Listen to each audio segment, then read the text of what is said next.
Thérèse Raquin, suivi d'un mariage d'amour, texte intégral, chapitre 16.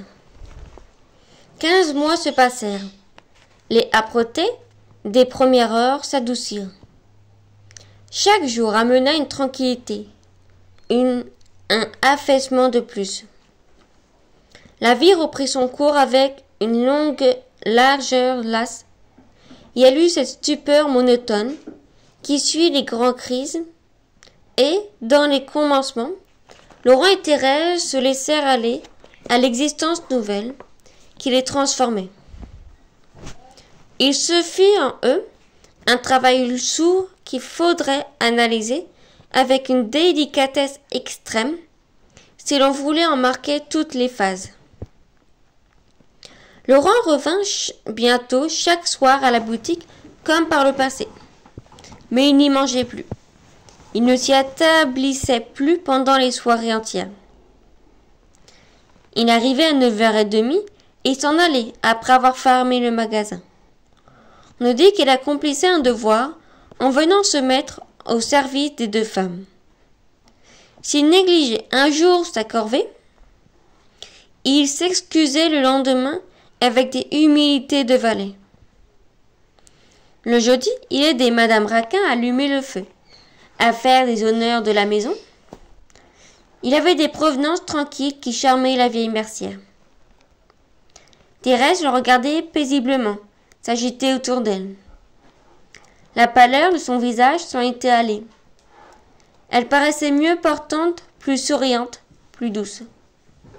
À peine si parfois sa bouche, en se pinçant dans une contraction nerveuse, creusait deux plis profonds, qui donnaient à sa face une expression étrange de douleur et d'effroi. Les deux amants ne cherchèrent plus à se voir en particulier. Jamais ils ne se demandèrent un rendez-vous, jamais ils n'échangèrent furtivement un baiser. Le meurtre avait comme apaisé pour un moment les fièvres voluptueuses de leur chair. Ils étaient parvenus à contenter en tuant Camille ces désirs fougueux et insatiables qu'ils n'avaient pu assouvir en se brisant dans les bras l'un de l'autre. Le crime leur semblait une jouissance aiguë, qui les écœurait et les dégoûtait de leur embrassement. Il aurait eu cependant 1000 facilités pour mener cette vie libre d'amour dont le rêve les avait poussés à l'assassinat. Madame Raquin, impotente, hébétée, n'avait pas un obstacle. La maison leur appartenait. Ils pouvaient sortir, aller où bon leur semblait. Mais l'amour ne les tentait plus. Leur appétit s'en était allé. Ils restaient là, causant avec calme, se regardant sans rougeur et sans frisson, paraissant avoir oublié les étreintes folles qu'ils avaient meurtri leur chair et fait craquer leur os. Ils évitaient même de se rencontrer seul à seul, dans l'intimité. Ils ne trouvaient rien à se dire. Ils craignaient tous deux de montrer trop de froideur. Lorsqu'ils échangeaient une poignée de main, ils éprouvaient une sorte de malaise en sentant leur peau se toucher. D'ailleurs, ils croyaient que s'expliquait chacun ce qui les tenait ainsi indifférents et effrayés en face l'un de l'autre. Ils mettaient leur attitude froide sur le compte de la prudence. Leur calme, leur abstinence, selon eux, était œuvre de haute sagesse. Ils prétendaient vouloir cette tranquillité de leur chair, ce sommeil de leur cœur. D'autre part, ils regardaient la répugnance, le malaise, qu'ils ressentaient comme un reste d'effroi, comme une peur sourde du châtiment. Parfois, ils se forçaient à l'espérance. Ils cherchaient à reprendre les rêves brûlants d'autrefois.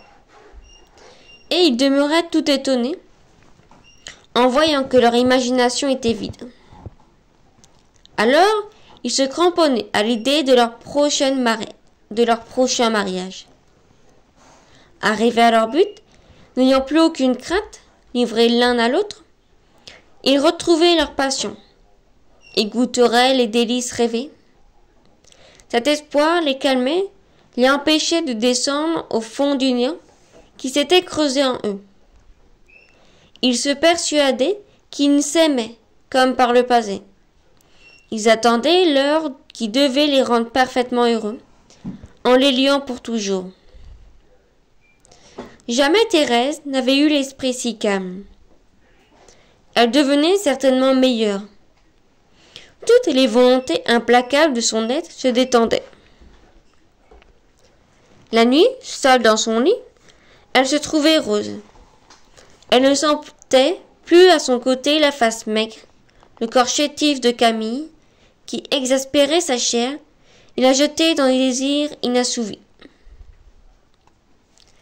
Elle se croyait petite fille, vierge sous les rideaux blancs, paisible au milieu du silence et de l'ombre.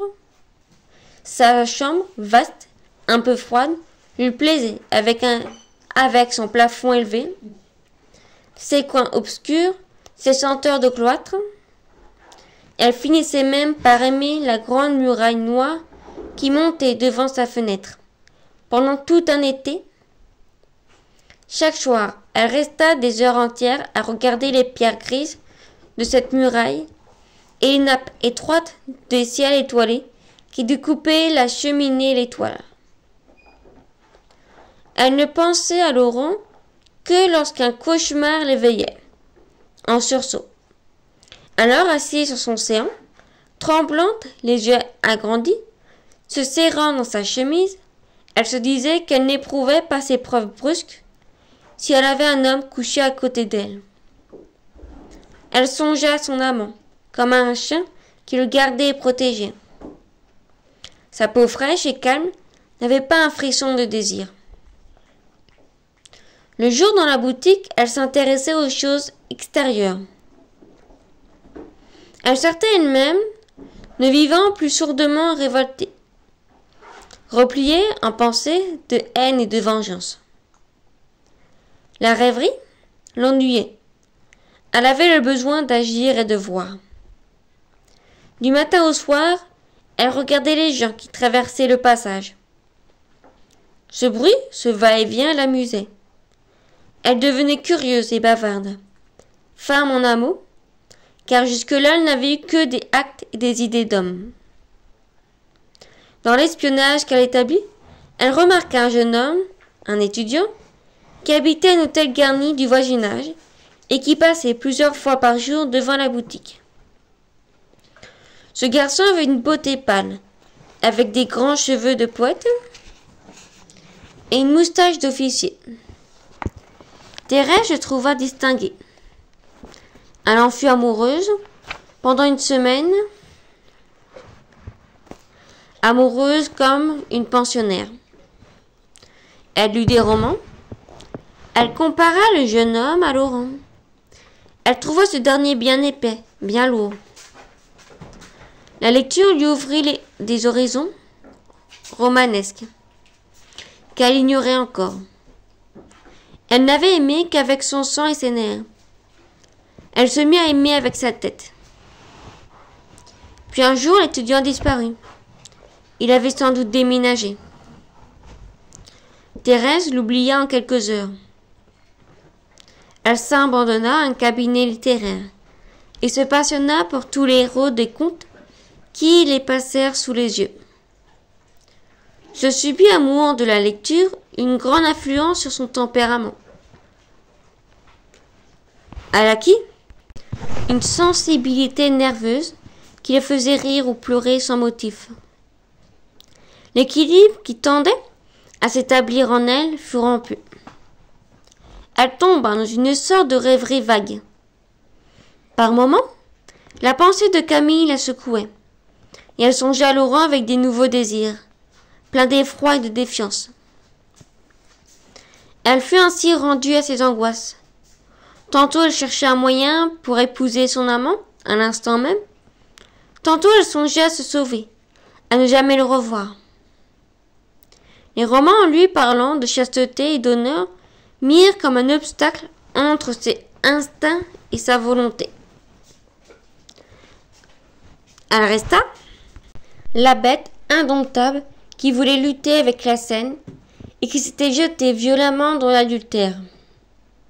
Mais elle eut conscience de la bonté et de la douceur.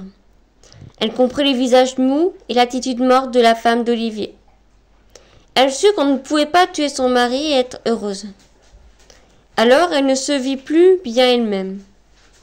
Elle vécut dans une indécision cruelle. De son côté, Laurent passa par différentes phases de calme et de fièvre. Il goûta d'abord une tranquillité profonde.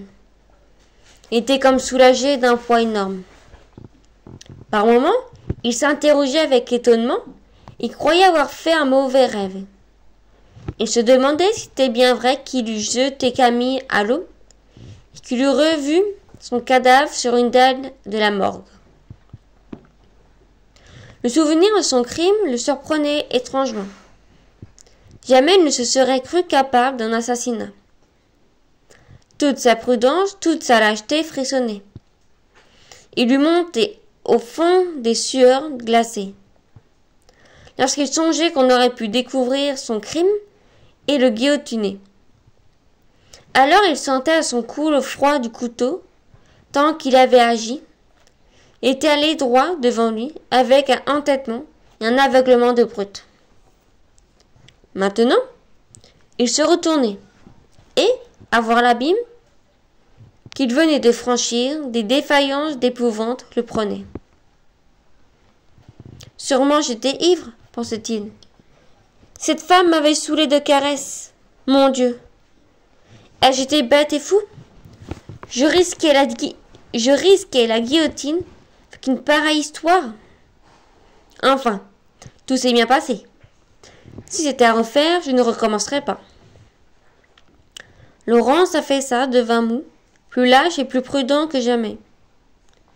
Il engraissa et s'avachit. Quelqu'un qui aurait étudié ce gros corps, tassé sur lui-même, qui ne paraissait avoir ni os ni nerfs, n'aurait jamais songé à l'accuser de violence et de cruauté. Il reprit ses anciennes habitudes. Il fut pendant plusieurs mois un employé modèle, faisant sa besogne avec un abrutissement exemplaire. Le soir, il mangeait dans une crèmerie de la rue Saint-Victor, coupant son pain par petites tranches, mâchant avec lenteur, faisant traîner son repas le plus possible. Puis il se renversait et s'adossait au mur. Il fumait sa pipe. On aurait dit un bon gros père. Le jour, il ne pensait à rien. La nuit, il dormait d'un sommeil lourd et sans rêve. Le visage rose et gras, le ventre plein, le cerveau vide, il était heureux. Sa chair semblait morte. Il ne songeait guère à Thérèse. Il pensait parfois à elle, comme on pense à une femme qu'on doit épouser plus tard, comme un avenir indéterminé. Il attendait l'heure de son mariage avec patience, oubliant la femme, rêvant à la nouvelle position qu'il aurait alors. Il quitterait son bureau, il peindrait en amateur, il flânerait. Ses espoirs le ramenaient chaque soir à la boutique du passage, malgré le vague malaise qu'il éprouvait en y entrant. Un dimanche, s'ennuyant, ne sachant que faire, il alla chez son ancien ami de collège, chez le jeune peintre avec lequel il avait logé pendant longtemps. L'artiste travaillait un tableau qu'il comptait envoyer au salon, qui représentait une bacchante nue, vautrée sur un lambeau d'étoffe. Dans le fond de l'atelier, un modèle, une femme était couchée, la tête ployée en arrière, le torse nu, la hanche haute. Cette femme riait par moments et tentait sa poitrine. Allongeant les bras, s'étirant pour se délasser, Laurent, qui s'était assis en face d'elle, la regardait, en fumant et en causant avec son ami. Son sang battit ses nerfs. S'irritèrent dans cette contemplation. Il resta à ce cauchoir. Il amena la femme chez lui pendant près d'1 an, il la garda pour maîtresse. La pauvre fille s'était mise à l'aimer, le trouvant bel homme. Le matin, elle partait, allait poser tous les jours et revenait régulièrement chaque soir à la même heure. Elle se nourrissait, s'habillait, s'entretenait avec l'argent qu'elle gagnait, ne coûtant ainsi pas un sou à Laurent, qui ne s'inquiétait nullement d'où elle venait, ni de ce qu'elle avait pu faire. Cette femme mit un équilibre de plus dans sa vie, comme un objet utile et nécessaire qui maintient un corps en paix et en santé. Il ne sut jamais s'il l'aimait et jamais il ne lui vint à l'idée qu'il était infidèle à Thérèse.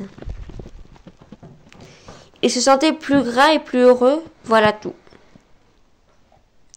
Cependant, le deuil de Thérèse était fini. La jeune femme s'habillait de robes claires.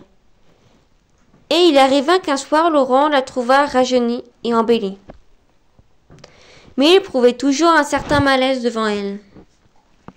Depuis quelque temps, elle lui paraissait fiévreuse, pleine de caprices étranges, riant et s'attristant sans raison. L'indécision, où il la voyait, l'effrayait, car il devenait en partie ses luttes et ses troubles. Il se mit à hésiter, ayant une peur atroce de compromettre sa tranquillité. Lui, il vivait paisible, dans un contentement sage de ses appétits. Il craignait de risquer l'équilibre de sa vie en se liant à une femme nerveuse dont la passion l'avait déjà rendu fou. D'ailleurs, il ne raisonnait pas ces choses. Il sentait d'instinct les angoisses que la possession de Thérèse devait mettre en lui. Le premier choc qu'il reçut et qui le secoua dans son affaissement fut la pensée qu'il lui fallait enfin songer à son mariage. Il y avait près de 15 mois que Camille était mort. Un instant, Laurent pensa ne pas se marier du tout, à planter Thérèse et à garder le modèle dont l'amour complaisant et à bon marché lui suffisait. Puis il se dit qu'il ne pouvait avoir tué un homme pour rien. En se rappelant le crime, les efforts terribles qu'il avait faits pour posséder à lui seul cette femme qui la troublait maintenant, il sentait que le meurtre deviendrait inutile et atroce s'il ne se mariait pas avec elle. Jeter un homme à l'eau afin de lui voler sa veuve, attendre 15 mois et se décider ensuite à vivre avec une petite fille qui traînait son corps dans tous les ateliers, lui parut ridicule et le fit sourire. D'ailleurs, n'était-il pas lié à Thérèse par un lien de sang et d'horreur? Il la sentait vaguement crier et se tordre en lui. Il lui appartenait. Il avait peur de sa complice. Peut-être, s'il ne l'épousait pas, irait tout dire à la justice par vengeance et jalousie. Ces idées battaient dans sa tête. La fièvre le reprit. Sur ces entrefaits, le modèle le quitta brusquement. À dimanche, cette fille ne rentra pas. Elle avait sans doute trouvé un gîte plus chaud et plus confortable. Laurent fut médiocrement affligé. Seulement il s'était habitué à voir la nuit une femme couchée à son côté. Il éprouva un vide subit dont son existence. 8 jours après, ses nerfs se révoltèrent. Il revint s'établir pendant des soirées entières dans la boutique du passage, regardant de nouveau Thérèse, avec des yeux en luisant, des lueurs rapides. La jeune femme, qui sortait toute frissonnante des longues lectures qu'elle faisait, s'alonguissait et s'abandonnait sous ses regards.